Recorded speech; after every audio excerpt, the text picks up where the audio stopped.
안녕하세요. 답이 손드는 영어입니다.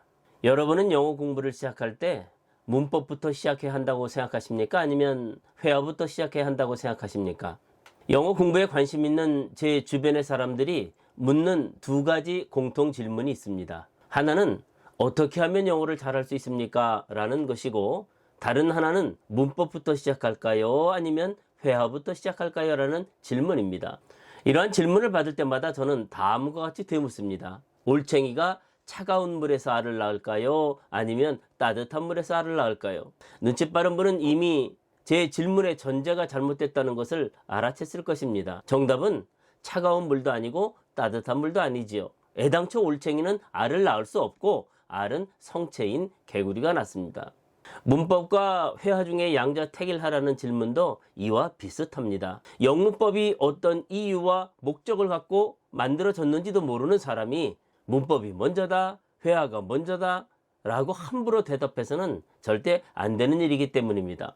영문법은 1337년 영국과 프랑스 사이에 벌어졌던 100년 전쟁에서 영국이 프랑스에게 패배하는 시대적인 배경 속에서 만들어졌습니다. 이 전쟁에서 패한 영국은 프랑스에게 본토를 제외한 식민지들을 모두 빼앗기게 됩니다.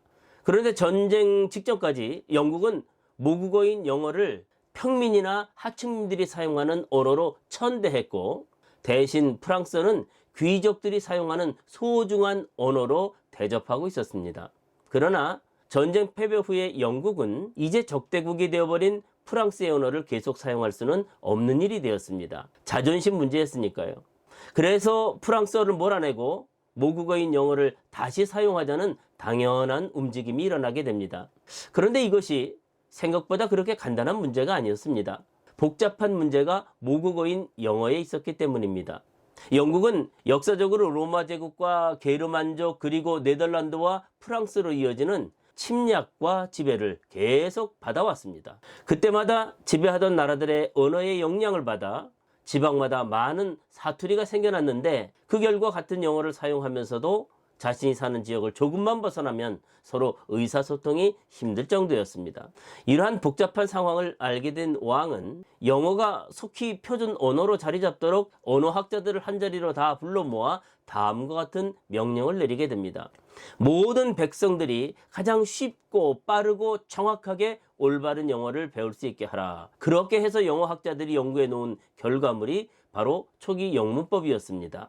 이후 영문법은 계속 다듬어지고 발전해 왔지만 그 목적만큼은 처음 그대로였습니다. 즉, 영문법을 활용하면 누구나 영어를 가장 쉽고 빠르고 정확하게 배울 수 있게 된다라는 사실 말입니다. 그런데 우리나라 사람들이 보여주는 영어에 대한 상반된 두 가지 모습이 있습니다. 아시다시피 우리나라 학생들의 영문법 실력은 세계 최강입니다. 그러나 놀랍게도 회화 능력은 최하위권을 맴돌고 있습니다. 무슨 이유 때문일까요?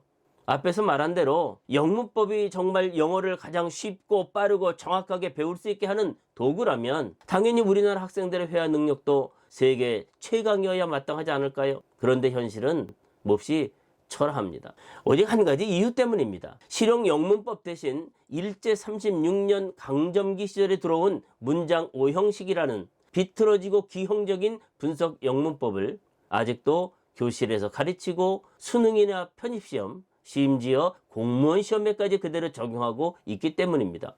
오죽하면 언어 영역 1등급을 받은 학생들조차 대학에 들어가 토익이나 탭스와 같은 실용 영어를 다시 배우고 있을까요? 똑같은 영어였음에도 마치 전혀 다른 영어를 배웠던 것 같은 억울한 마음을 갖고 말입니다. 실용 영어의 대표격인 토익에 대해 잠시 생각해 봅시다. 토익은 네 가지 영역인 읽기와 쓰기, 듣기와 말하기를 테스트하고 있습니다. 그 이유를 무엇이라고 생각하십니까? 현대 영문법에서 영어 공부의 대원칙을 읽기와 쓰기, 듣기와 말하기로 안내하고 있기 때문입니다. 그래서 토익도 이 네 가지 영역을 테스트하고 있는 것입니다. 그렇다면 읽기와 쓰기, 듣기와 말하기 중에서 여러분은 어느 부분부터 시작해야 한다고 생각하십니까? 이론적인 정답은 네 가지 영역을 모두 균형 있게 공부해야 한다고 말할 수 있겠지만, 실제적인 정답은 마땅히 문장 읽기부터 시작되어야 합니다. 그래야 나머지 영역도 순차적으로 진행할 수 있기 때문입니다. 물론 이 부분에서 우리가 절대 잊지 말아야 할 중요한 사실이 하나 있지요. 문장 오형식과 같은 잘못된 비문법이 아니라 처음부터 실용 영어를 위해 만들어진 현대 영문법을 유일한 길잡이로 삼아야 한다는 사실입니다. 이쯤 해서 영어 정복과 관련한 교육학자들 사이에 전혀 이견이 없는 두 가지 교육 방법을 살펴볼 필요가 있습니다.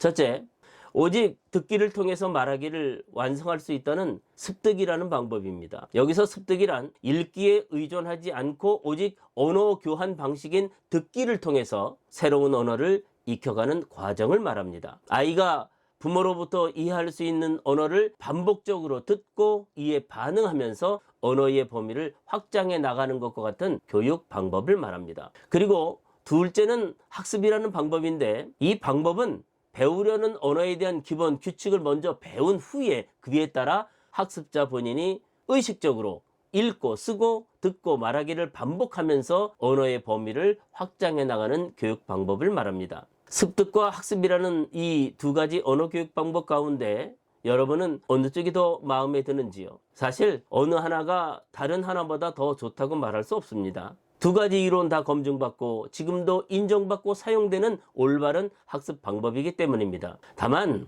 습득은 무의식, 학습은 의식이라는 두 교육과정의 핵심 단어가 말해주고 있듯이 영어를 배우는 학습자의 조건에 따라 선택은 전자가 될 수도 후자가 될 수도 있습니다. 아직 자아 형성이 이루어지지 않은 어린이가 영어에 노출되는 환경에 있다면 습득이라는 교육 방법이 더 효과적일 수 있습니다. 반면에 자아 형성을 끝낸 성인들은 더구나 영어에 노출되는 환경도 아니라면 학습이라는 자기 주도적인 교육 방법이 습득보다 훨씬 더 효과적이라는 것이 교육학자들의 공통된 연구 결과입니다. 제가 앞으로 계속 강의하게 될 답이 손드는 영어는 어느 쪽의 학습 이론을 따르고 있을까요? 이 강의를 듣는 여러분 중에 열의 9 이상은 성인일 것으로 생각합니다. 그래서 저는 이제 여러분에게 최종적이고 종합적인 올바른 영어 공부 방법에 대한 결론을 내려드릴 수 있습니다. 현대 영문법의 목적과 언어교육학자들의 공통 결론인 성인에게는 읽기와 쓰기, 듣기와 말하기라는 1:1 영어 학습 과정이 가장 적합한 영어 교육 방법이 된다고 말입니다. 또한 그 출발점은 반드시 읽기가 되어야 하며, 읽기는 학습에 의한 수단으로서 반드시 현대 영문법을 길잡이로 삼아야 한다고 말입니다. 오늘은 여기까지 하겠습니다. 다음 시간에는 영어 공부의 첫 단추가 되는 단어와 품사에 관한 이야기를 하겠습니다. 원어민들은 사전에 있는 영어 단어들은 거의 사용하지 않습니다. 그렇다면 사전에 없는 단어들은 어떤 규칙에 따라 만들어질까요? 현대 영문법에서 말하는 단어 만드는 기본 규칙을 속 시원하게 설명해 드리겠습니다. 구독과 좋아요, 알람 설정은 영어를 정복하려는 여러분에게 큰 힘이 될 것입니다. 그럼 다음 영상에서 만나도록 하겠습니다. 답이 손드는 영어 힘! 감사합니다.